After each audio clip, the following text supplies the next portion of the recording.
inhabited by the mass of the people, and then there is the world that is lived by those that are seeking to manipulate, control, and oppress and suppress those people.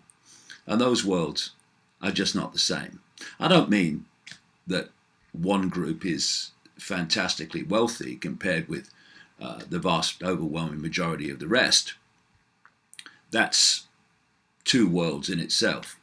I'm talking about something deeper. See, we are looking at a long planned, as I've been saying for so long, conflict between the West and Russia, with China brought in as well. It's been long planned, and the pieces are being moved into place more and more, obviously.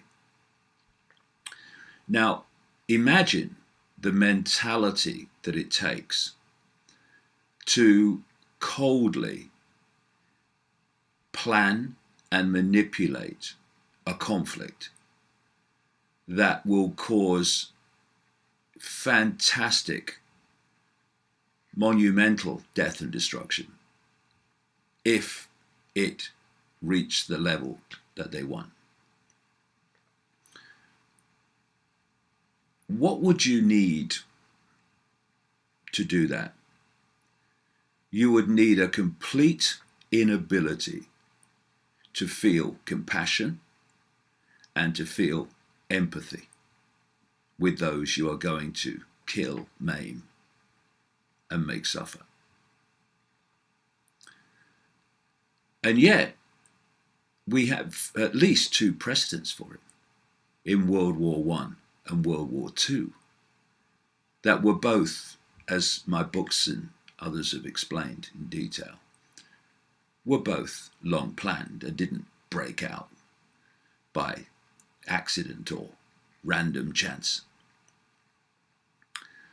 And when you look at what is happening in the world now in relation to this massive NATO build-up against Russia and this demonization of Russia, and when you see in an excellent speech this week how there seems to be just one mature world leader around, and that's Vladimir Putin, who was pointing out the ludicrous nature of what's happening because they have absolutely no desire to invade anyone.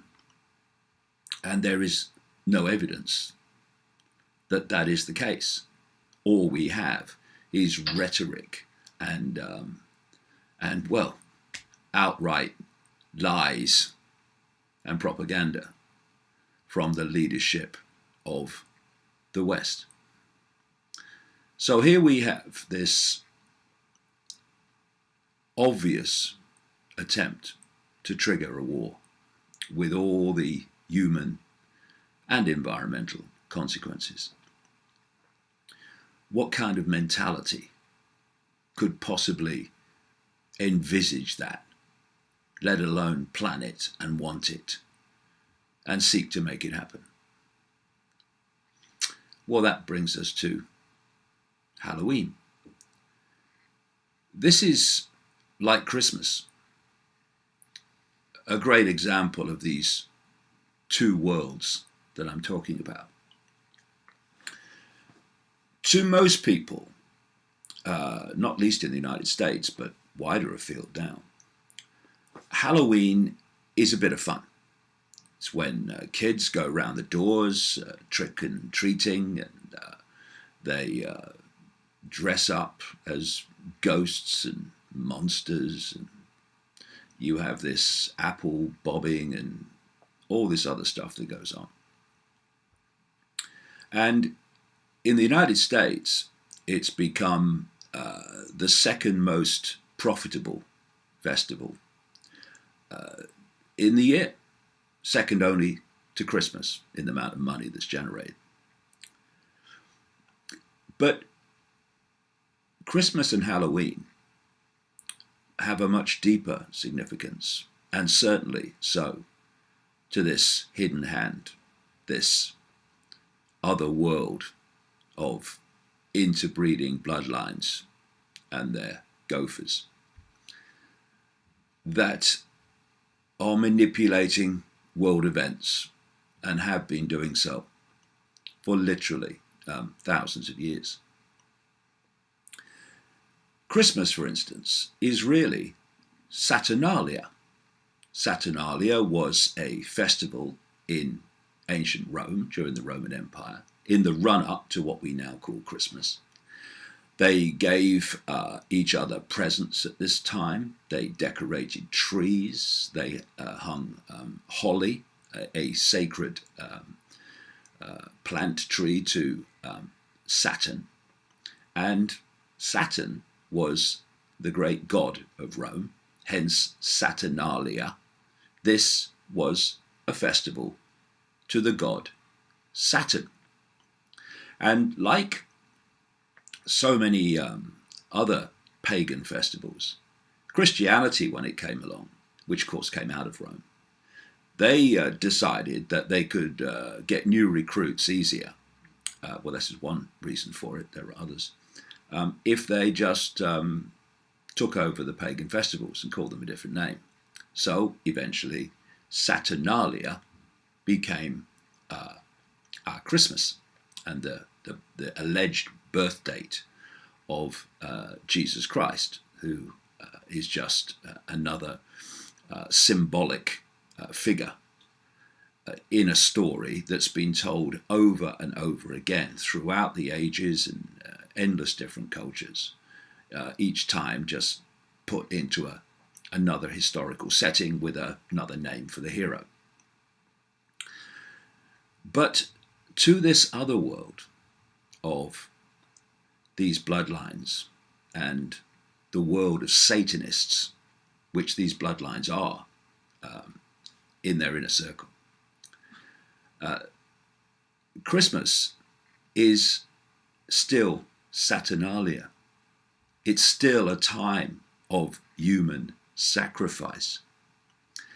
And so Christmas is a time when the Satanists and these bloodlines do their rituals, including human sacrifice. And then, not least the sacrifice of children, by the way. And then we come to Halloween. This is the ancient Celtic and Druid festival. Druids, of course, the priestly class of the Celts. And they had a festival on November the 1st called Samhain. And the night before was basically the Night of the Dead. And they engaged once again in human sacrifice on one heck of a scale. And then, of course, Christianity came along. And as with Christmas, it hijacked Samhain and called November the 1st All Saints' Day. And the night before became known as All Hallows. I've seen it some places as All Hallows Eve, which morphed into what we today call Halloween. And Halloween, in the days of the Celts, was a great time of human sacrifice. And of course, humanity reached a point where this was no longer acceptable, that you could not openly do these human sacrifices as part of your culture. But it didn't stop. When it became unacceptable to do it in the open, it went underground and has continued ever since in the networks of Satanism and the elite bloodline families who are actually the force in the end behind Satanism.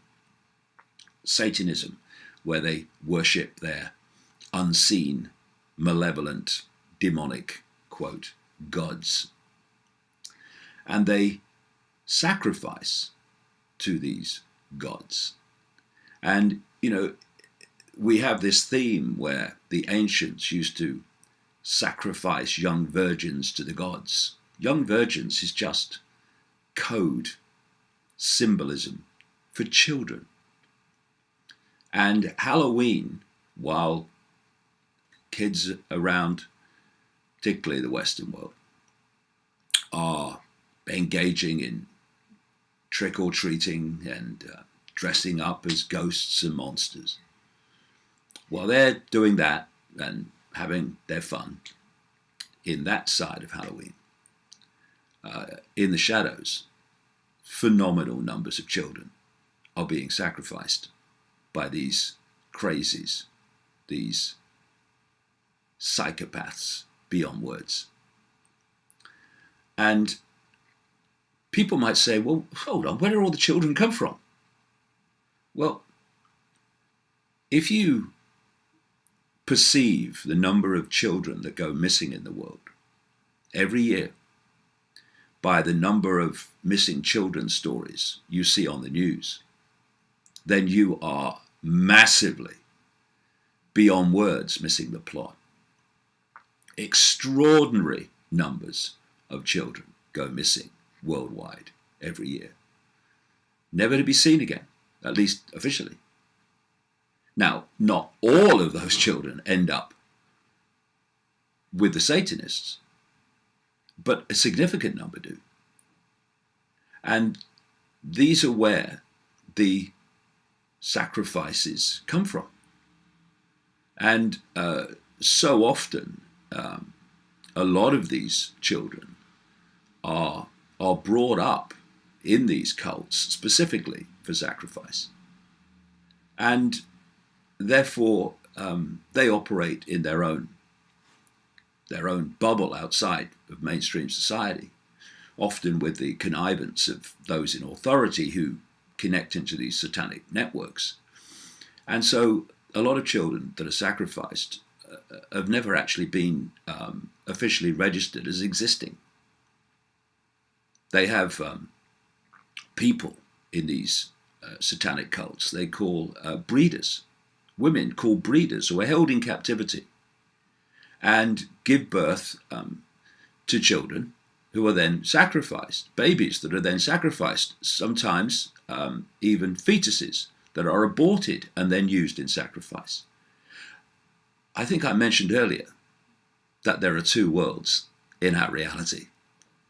The one that most people perceive to be how things are.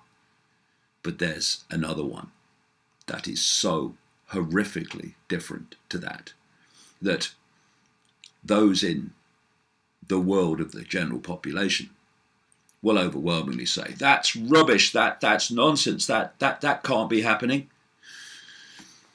Because this other world is so dramatically, fundamentally, beyond words, different to the world of the scene in general society, that chasm of difference is too much for most people to breach in terms of their perceptions of possibility.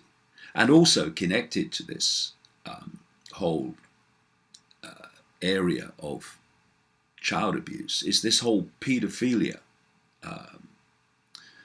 horror, which has come to light very much in England in recent years, but of course now the lid's been put on that. Oh my, we can't let them know this. Shut it up, shut it up. Because the same networks are involved in the systematic sexual and violent abuse of children. It's all connected to this same network, which is why you have so many people in positions of power, politically and otherwise, who are both pedophiles and Satanists. So we have this period now coming up on Monday of Halloween. And to the Celts and the Druids, this was a time when the veil between this world and other worlds, the world of the dead, if you like, thinned, and the dead could re-enter this world, and people from this world could enter the world of the dead. Now, there's another big error that's made in terms of perceptions of how things are. And that is that knowledge can only move forward. That wherever we are at any point in what we call human evolution, it must be at the cutting edge of human knowledge. Not necessarily so. Okay, let's look at ancient Egypt. Now let's look at Egypt today. The very comparison between the two reveals that societies can go back in terms of where they are, as well as forward. And what is the key to that? It's knowledge. It's the circulation of knowledge, the circulation of understanding. Now, if you can systematically withdraw, suppress, which is what they've done massively through religion, not least Christianity, if you can withdraw and suppress knowledge so it goes out of general circulation, then that society is less knowledgeable, less evolved, if you like, in terms of awareness of reality than it was before. And there was knowledge circulating about the nature of reality in these ancient societies, like the Celts and so many others all over the world, that has been withdrawn from human society. It's just starting to come back now. And funnily enough, it's coming back into the form of things like quantum physics in our way of expressing it. But they knew, without using words like frequency and such like, these ancient societies, certainly the key people within them that held this knowledge, they knew that this reality was only one of endless realities that shared the same space as this one. Like radio and television stations in the analog system share the same space without interfering with each other unless they're really close on the dial. And therefore they knew that interpenetrating this world were other realms, what we would now call bands of frequency, that had very different realities. And they perceived them as the world of the dead, which is kind of true in the sense that when our consciousness leaves the body, it goes to other frequencies of reality. The body holds our attention in this frequency band we call visible light in the electromagnetic spectrum. But when our consciousness leaves the body, then it doesn't have that focus and it expands into other realities. So although there is no death, apart from the body ceases to function, you can understand why these ancient societies, like the Celts, perceived these other realms as the realms of the dead. And when planets and other heavenly bodies are moving around, they are impacting upon the energetic field, the energetic sea that we're constantly interacting with, the electromagnetic field. And therefore they affect it. And it's therefore understandable, again, from a modern perspective, how certain times, i.e. states of the energetic field, would see it thin out in terms of its frequency difference between this reality and other realities than it would be normally in other parts of the year. And these Satanists and elite satanic bloodlines understand this too. They just don't want us to understand it. And therefore, they can interact with their, quote, gods in other realms of the unseen more powerfully, more easily, at certain points than they can at others. And this is where these major satanic festivals come from. And Christianity has picked up almost all of it. In fact, many churches are actually built on former pagan sites where they understood that the world is interpenetrated by energetic lines of force, actually information, which people call ley lines and meridian lines, etc. And where many of these lines cross, fantastic energetic vortexes are created, which also thin out the frequency difference between this world and other worlds. And if you put something on that spot and you do your rituals on that spot, then you can interact with these other worlds more easily. And the early Christians were people that understood this. Well, the people driving it did, and churches were put on these pagan sites, and this is why so many satanic rituals go on in some of these churches, because they're on these points. So this is what Halloween is really all about in the shadows, to those that understand what it really is and how reality really works. Now let's come back, therefore, to the build-up militarily against Russia, with the plan to instigate a third world war of mass death and destruction. And let's come back to the mentality necessary to contemplate that, let alone plan it. What kind of mentality do you need to sacrifice little kids on satanic altars, and to do it on a mass scale? How totally and utterly deleted of empathy you would have to be to do that. How totally deleted of empathy and compassion you'd have to be to violently and sexually abuse a child. That is the mentality that's running our world.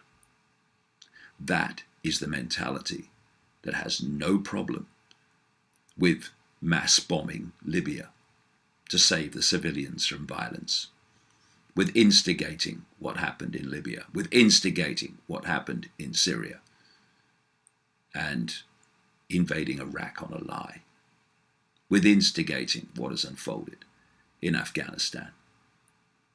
These are the people with a mentality absolutely perfectly described by the sacrifices of Halloween and Christmas and Beltane and all these other festivals of sacrifice. This is the mentality that has absolutely no problem whatsoever with mass death and destruction. In fact, it gets off on it. It's what it wants. So, when people say they would never do that, what they mean is this world that they inhabit, in their minds anyway, would never do that. This other world wants to do that, is doing that, has been doing it for thousands of years, and is continuing to do it today. And only by understanding this other world and the extreme psychopathic, empathy deleted, compassion deleted mentality that operates there, can we really understand the events of this other world that the rest of us inhabit. Halloween, Christmas, in their true sense to this network of Satanists and elite bloodlines, are times of extraordinary suffering for their victims. And there's a mass version of that, and we call it war. War is just, to these people, a massive satanic time of mass bloodletting and mass death. And this mentality, this satanic cult that runs the world, is a death cult.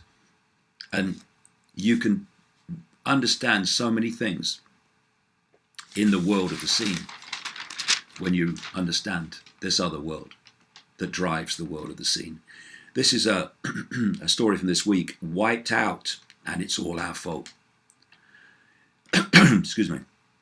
Humans have wiped out so many animals that the planet is on the verge of the first mass extinction. Since the age of the dinosaurs, conservationists have warned. By the end of the decade, 7 out of every 10 of the world's mammals, fish, amphibians, reptiles, and birds will have been wiped out, according to the biggest ever report into extinction. Why would there not be mass death in a world run by a death cult? Not just death of wildlife, but death of the environment, death of the forests and the rainforests, and of course, death on a vast scale of human beings, which has been happening decade after decade all over the world, most notably in the 2 world wars so far. Now